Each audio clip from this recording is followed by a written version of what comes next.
Okay, so now I've finished the setup for Gloria Mundi, and starting with the first player, he thought, wait a minute, it doesn't hurt me to let the Goth move as long as I don't have a farm. And the second player had the same thought, as long as I don't have a city. Third player said, enough of that, I'm going to pay the price. Fourth is willing to discard a farm. This is probably a mistake, but he probably should not. Probably no one should have put a farm down, but basically that meant everybody would have to put a soldier up, and even that doesn't work. So basically anybody after the third player is going to lose what they have. What they put up was kind of the fear. Okay, so let's start play and see what happens. First player gets this building, and let's explain. First of all, it's got this huge cost: 4 green, 2 gold, 3 white. It's built on a farm, gives you 4 steps, and instead of producing, let me see what that little symbol. You got these different symbols that specify. This is satisfy A to earn B if you have a farm. I guess that's a farm. If you have a farm, you get 2 white. Now I don't know how you can not have a farm.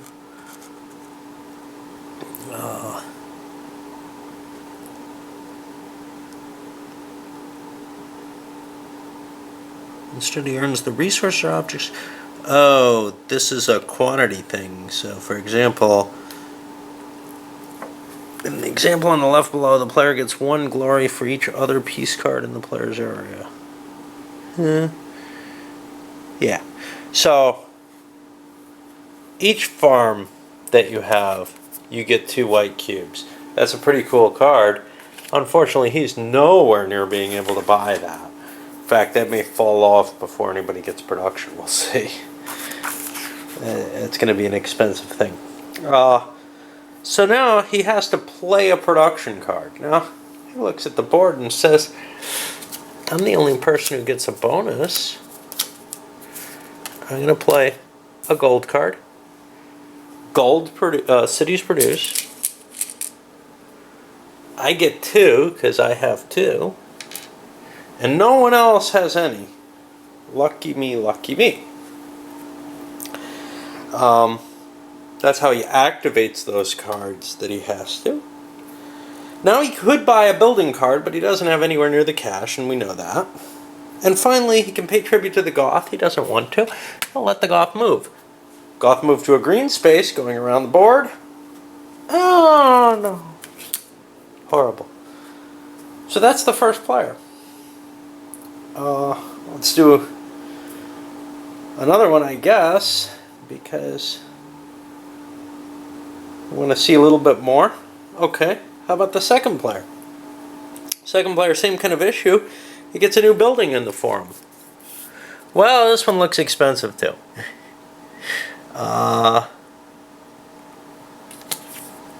So it'll cost 4 green, a gold, and more whites than I can count, 6. Doesn't give you any steps. Gets built on a piece space. But that hammer symbol, what does that mean? If you discard a building card in your play area, you can produce those steps. Okay. How many steps? The number shown on the card.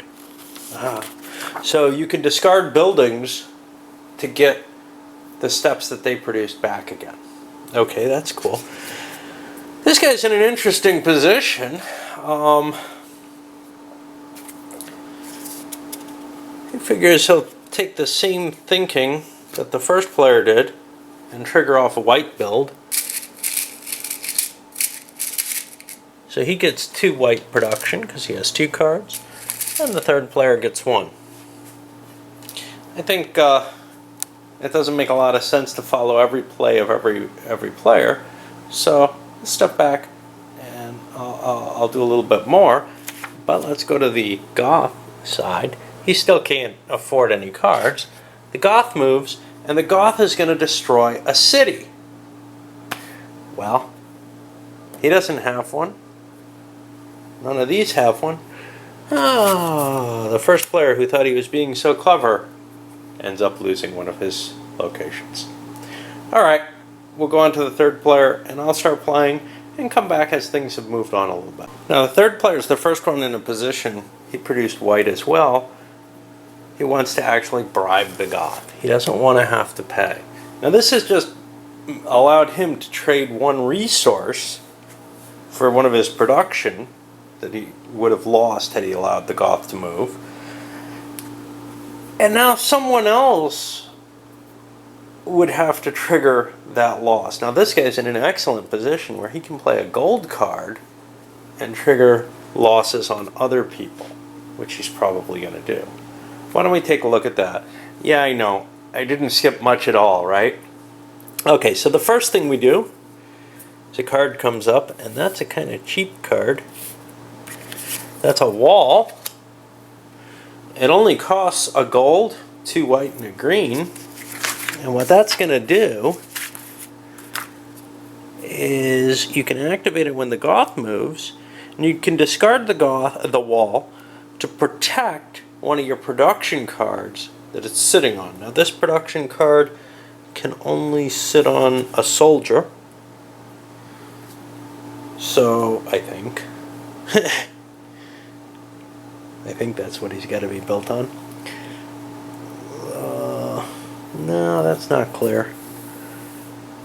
Yeah, I guess he can be. He's a red card. He can be built on anything, so he can protect anything, and he can be discarded instead of whatever he's protecting.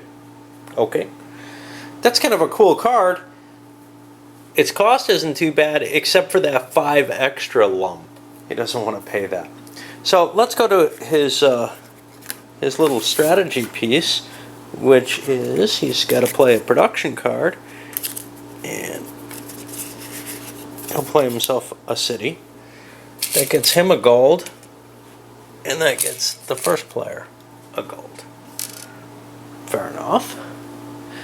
And now he could buy a building, but he doesn't have anywhere near the cash. So the Goth moves. Well, he's going to let the Goth move. The Goth moves here, and that's going to destroy a white building. The first white building we come through, going around the board, is one of his. Oh no. But now he gets the tribute that was left behind. And says, wow, that kind of worked out well, didn't it? Alright, now we'll go to the next player. And I'm just stumbling around trying to figure out how to do things. Not getting a lot done, actually. It looks very violent, though, the way this progresses. Green, obviously, is going to do the same kind of thing, probably building a green and paying tribute. That would be my guess. We'll see where we go. Well, we're back around on the first player, and things don't look pleasant at all. I didn't look at the board carefully, of course. But if you look there, there's both a city and a soldier. So, for tribute, that's going to cost both, and it's going to destroy both. I don't really want to pay 2 tribute. That seems painful. Of course, the option of losing my city is also not pleasant, but I don't know what else to do. Let's see what happens when we build a card here. First thing, a city card drops off, or a building card, and these slide down. We're not going to be able to buy anything still. We've got almost no productive capability. I'm beginning to wonder if you can make it out of Rome at all. He's not going to go for tribute. He doesn't know which one to lose. Basically, if he played a white, he could choose which one he wants to lose. If he doesn't, he has to lose his city. So let's look at the board.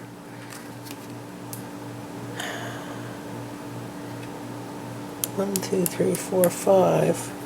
1, 2, 3, 4, 5. I might be able to get this.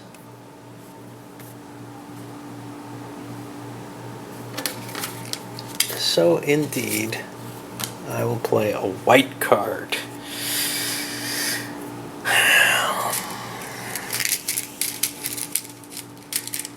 No, I'm not going to be able to get that. I'm not going to be able to produce that much green.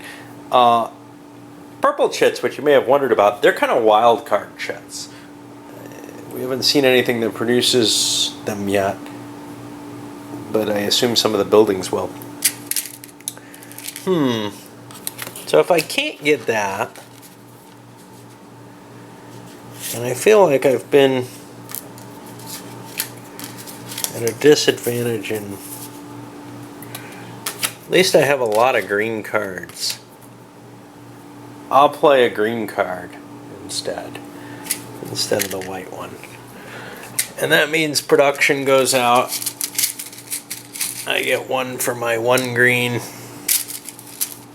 He gets 2 because he has 2 green. And he has 1 green, so he has 1. We're not seeing anybody really advancing still. And now... Oh! No, I don't want to do that. Bugger that, I'm forgetting about how this guy works. I don't want to do that. Because if I don't pay, it goes to here. So the only thing I want to play is a city.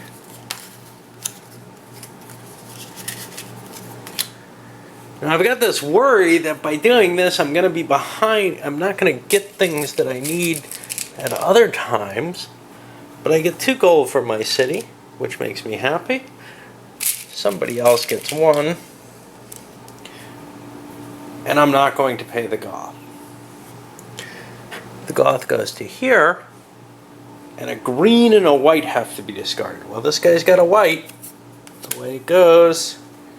And this guy's got the next green. Away it goes. Now I get my choice of a green or a white. I'll take a green. Not quite sure why, but... And then this guy gets another white. And now he's in that interesting position. And of course, since he loses nothing to do so, he'll build a green. And I'm beginning to have worries. Oh. First, we get to discard the city. And pull another one down. I'm beginning to have worries that not only can you not leave Rome, but that the game's mechanics are almost fixed by this track. Okay? So anyway, we know he wants to build a forest or a farm in order to not lose anything. He gets a green, and the 2 other players who produce green will get 1. And he says, the hell with the Goth. That means there's a white and a city that are going to die. And that's exactly what happens. It's this guy. He's not too worried. Production-wise, does he want to build a white? He's got a lot of white. He wants to see what is going to happen here. Because he has a chance of getting this. Ooh, that takes a purple to build. We don't know how to get purple. Well, that's not going to help. The one thing he doesn't want to build is green.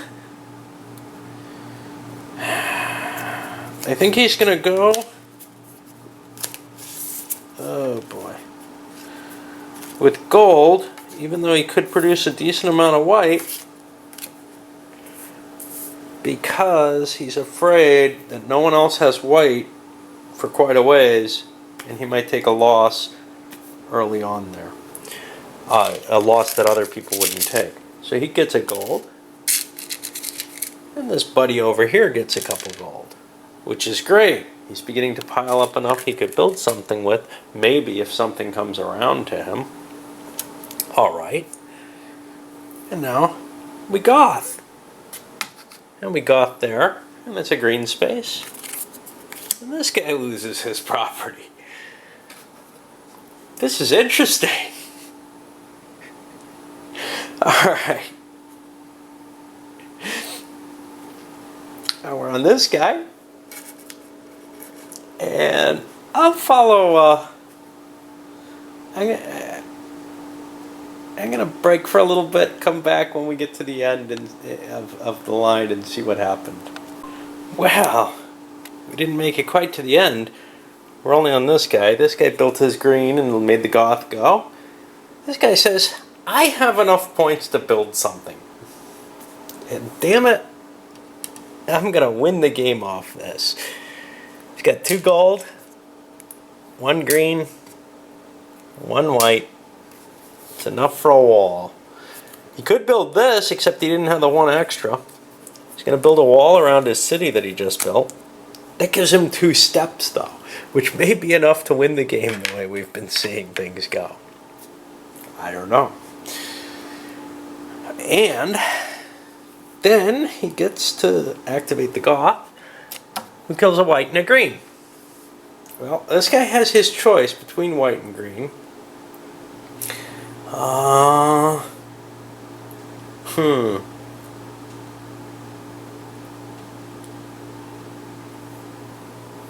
He's not sure which one he wants to see destroyed.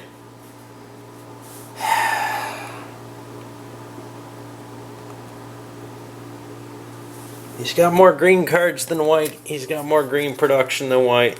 He'll lose a green. That swings it down through these to the next white, which is here. Ouch. Alright. Now it's going to be his turn. I'll come back with what he did. But I can tell you one thing. He's not going to build... Well, let's just go. He's not going to build a city, because even though he gets a bonus from building a city, because he could build this thing, because he'll lose it immediately, and that's no good. Something that produces purple. Awesome. We actually have something here that would produce purples as well, which would be cool. But we're in a position where we're the only white, so we're probably going to take a loss next turn up there. In order to prevent losses, we'll play a green. And this may not be the best thing in the world to be doing, but I don't like losing things. I really don't like this. Ain't the right game for me, it seems. Okay. So now, can I buy anything? Well, I have enough for this. I'm almost got enough for this. This would cost way more than I want to spend. I'm just going to move the Goth, and it's going to destroy his city. Alright. I'm going to load this one up. I'm going to put some sort of marker that this guy's going next. So far, we're not seeing much happen, though. And these cards are running fast. The Goth is moving quite quickly. I'm not sure why people would play terribly differently. Maybe cutting deals with one another, etc. But I'm not convinced that that necessarily makes a lot of sense. Alright, up this one goes.